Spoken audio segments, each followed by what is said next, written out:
In other news tonight, investigators interviewed the pilot of that float plane that crashed in the San Juans earlier this month with 11 people on board. They're trying to figure out what forced that plane into the water where it eventually burst into flames. Eric Wilkinson has the very latest.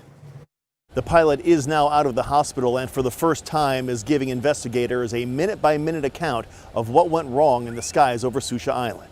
The scene playing out last Friday over the waters of Shallow Bay is leaving deep questions for investigators. At what point did you decide to go for this particular location, and what changes were made on the approach? Those are all critical questions. Flight tracking data shows the seaplane made a sudden 180-degree turn 3 minutes before it went down off Sucia Island. A thunderstorm appeared as the Kenmore Air pilot was making his way toward Roche Harbor. Kenmore says he was trying to avoid the weather and use his pontoons to make an emergency water landing.